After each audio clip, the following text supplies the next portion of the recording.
अनुसूचित जाति और जनजाति आरक्षण में क्रीमी लेयर पर सुप्रीम कोर्ट के फैसले के खिलाफ देश भर के विभिन्न संगठनों ने आज यानी 21 अगस्त को भारत बंद का ऐलान किया है। बसपा समेत कई पार्टियां इस बंद का समर्थन भी कर रही है। तो ऐसे में सवाल ये उठता है कि भारत बंद क्यों बुलाया गया है। सुप्रीम कोर्ट का वो कौन सा फैसला है जिसका दलित संगठन विरोध कर रहे हैं, दलित संगठनों की क्या मांगे हैं और संघ लोक सेवा आयोग में लेटरल एंट्री क्यों सवाल के घेरे में है। चलिए जानते हैं विस्तार से। आपको बता दें कि सुप्रीम कोर्ट ने SC/ST आरक्षण में क्रीमी लेयर को लेकर फैसला सुनाते हुए कहा था कि सभी SC और ST जातियां एवं जनजातियां एक समान वर्ग नहीं हैं। कुछ जातियां अधिक पिछड़ी हो सकती है। उदाहरण के लिए सीवर की सफाई और बुनकर का काम करने वाले ये दोनों जातियां SC में आती हैं, लेकिन इस जाति के लोग बाकियों से अधिक पिछड़े रहते हैं। इन लोगों के उत्थान के लिए राज्य सरकारें SC एवं ST आरक्षण का वर्गीकरण यानी सब क्लासिफिकेशन कर अलग से कोटा निर्धारित कर सकती है। ऐसा करना संविधान के आर्टिकल 341 के खिलाफ नहीं है। सुप्रीम कोर्ट ने कोटे में कोटा निर्धारित करने के फैसले के साथ ही राज्यों को जरूरी हिदायत भी दी और कहा कि राज्य सरकारें मन मर्जी से यह फैसला नहीं कर सकती।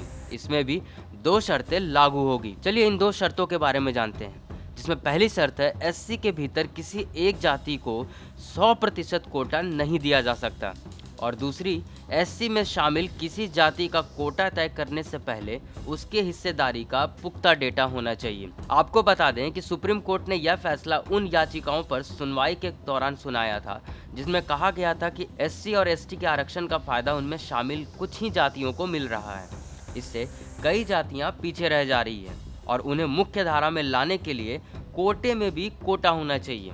इस दलील के आड़े 2004 का फैसला आ रहा था जिसमें कहा गया था कि अनुसूचित जातियों का वर्गीकरण कर सकते हैं, जिसे लेकर देश भर के दलित संगठनों ने 21 अगस्त को भारत बंद का ऐलान कर दिया और इस भारत बंद को बहुजन समाजवादी पार्टी सुप्रीमो एवं भीम आर्मी चीफ चंद्रशेखर आजाद, भारत आदिवासी पार्टी मोहन लाल रौत का भी समर्थन मिल रहा है। साथ ही कांग्रेस समेत कुछ पार्टियों के नेता भी इसके समर्थन में खड़े हैं। बताया जा रहा है कि भारत बंद को लेकर राजस्थान, मध्य प्रदेश, बिहार, झारखंड, छत्तीसगढ़ समेत देश भर के कई राज्यों में इसका असर देखने को मिल रहा है।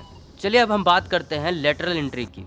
लेटरल एंट्री को लेकर हंगामा क्यों मचा हुआ है। UPSC में लेटरल एंट्री यानी प्राइवेट सेक्टर के लोगों की सरकार के बड़े पदों पर सीधी भर्ती करना होता है। इसका उद्देश्य है कि प्रशासन में एक्सपर्ट शामिल होते हैं और प्रतिस्पर्धा बनी रहती है। लेटरल एंट्री के तहत सरकार में संयुक्त सचिव, निदेशक या उप सचिव की भर्ती होती है। केंद्र सरकार ने 17 अगस्त को 45 अधिकारियों की भर्ती के लिए वैकेंसी भी निकाली थी। इसको लेकर भाजपा IT सेल के प्रभारी अमित मालवीय का कहना है, आयोग की ओर से निकाली गई लेटरल वैकेंसी में आरक्षण के वे नियम लागू होंगे जो UPSC की किसी भी दूसरे परीक्षाओं में लागू होते हैं। वही भारत सरकार के department of personal and training ने एक RTI के जवाब में बताया कि सरकारी नौकरियों में 13 रोस्टर पॉइंट के जरिए रिजर्वेशन लागू होता है। इसमें सरकारी नौकरी में हर 4था पद OBC, हर 7वां पद SC और हर 14वां पद ST और हर 10वां पद EWS के लिए रिजर्व होता है। हालांकि 3 से कम पदों पर भर्ती के लिए रिजर्वेशन लागू नहीं होता है। आपको बता दें कि सरकार ने कानून की तकनीकी वजहों का लाभ उठाते हुए अलग अलग विभागों में 3 से कम पदों के लिए विज्ञापन जारी किए हैं, इसलिए इसमें रिजर्वेशन लागू नहीं होता है। हालांकि सरकार ने लेटरल एंट्री भर्ती पर फिलहाल रोक लगा दी है। तो इस वीडियो में इतना ही।